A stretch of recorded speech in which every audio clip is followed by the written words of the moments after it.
நம்ம தமிழ்நாட்டை இப்படி ஒரு முட்டாள் கூட்டத்து கையில் கொடுத்துட்டாங்களே இந்த மக்கள் அப்படின்னு சொல்லி ஏகப்பட்ட வீடியோஸ் இப்போவும் இன்ஸ்டாகிராமில் என்னால் பார்க்க முடியுது. ஸோ இவங்கெல்லாம் யார் அப்படின்னு பார்த்தோன்னா, இந்த டிவிக்கே அகெயின்ஸ்டாக பேசினாலே அரசியல் ஞானம் பெற்ற பெரிய பெரிய அரசியல் வித்தகர் அப்படின்னு சொல்லி நினச்சிக்கிட்டு இருக்கக்கூடிய ஆட்கள் இப்போ இந்த தோல்வியை ஏற்றுக்கொள்ள முடியாமல் அவங்களோட இன்ஸ்டாகிராம் வீடியோக்கள்லாம் என்ன போட்டுட்டு இருக்காங்க அப்படின்னா, இந்த ஜெனரேஷன் மக்களை நினச்சா எனக்கு ரொம்பவே வருத்தமாக இருக்குது அப்படின்னு சொல்லி ஒரு சோகமான மியூசிக்கெல்லாம் போட்டுக்கிட்டு இருக்காங்க. அப்போ எது உங்களுக்கு ரொம்பவே ஒரு புத்திசாலித்தனம்? இத்தனை கோடி இத்தனை ஆயிரம் கோடி ஊழல் பண்ண ஒரு அரசு, இத்தனை ஆயிரம் கோடி சொத்து வச்சிருக்கக்கூடிய ஒருத்தர் இவ்வளவுதான் என்கிட்ட சொத்து அப்படின்னு சொல்லும் போதோ, இல்லைன்னா இத்தனை ஆயிரம் கோடி ஊழல் பண்ண ஒருத்தங்க நாங்களாம் ஊழலே பண்ணலையே அப்படின்னு சொல்லும் போதோ, அதை எதிர்த்து மக்கள் கேள்வியே கேட்க முடியாத நிலை ஏற்படும் போதோ, பொது வெளியில வச்சு ஒருத்தரை பச்சை பச்சை கெட்ட வார்த்தையில ஒருத்தர் திட்டுறாரு.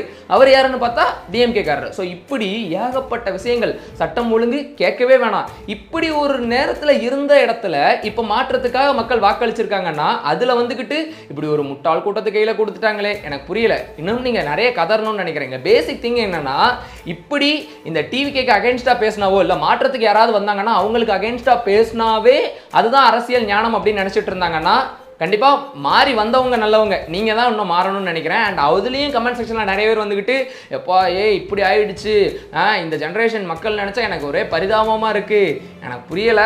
ஸோ நீங்க என்ன நினைக்கிறீங்கன்னு கீழே கமெண்ட் செக்ஷன் சொல்லுங்க. ஸோ இவங்களுக்கெல்லாம் என்னன்னா வேற ஒண்ணுமே இல்லை. பேசிக்கா சொல்லணும்னா வைத்தறிச்சல். அவங்களுக்கு என்னன்னா எப்படிடா இவர் வந்தாரு அப்படிங்கிற ஒண்ணு. ஸோ உண்மையிலேயே சொல்கிறேன், இந்த நீ விஜய் ஃபேன் தானே, விஜய் சார் ஃபேன் தானே, அதனால நீ பேசுவேன்னு சீரியஸ்லி சொல்கிறேன்.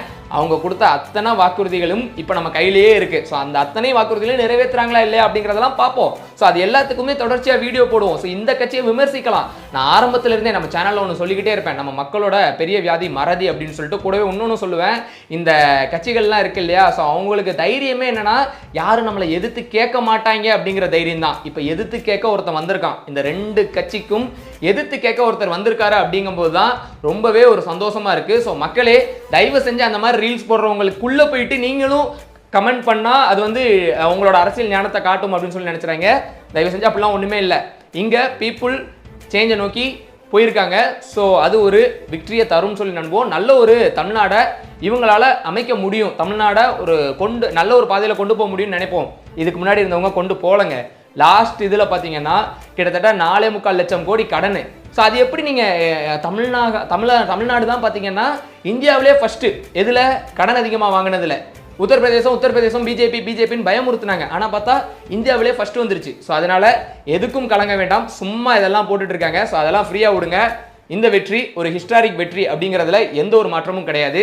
இந்த வீடியோவை உங்கள் ஃப்ரெண்ட்ஸுக்கெல்லாம் ஷேர் பண்ணுங்கள். வேற ஒரு வீடியோவில் பார்ப்போம். Thank you so much. கடை பாய்.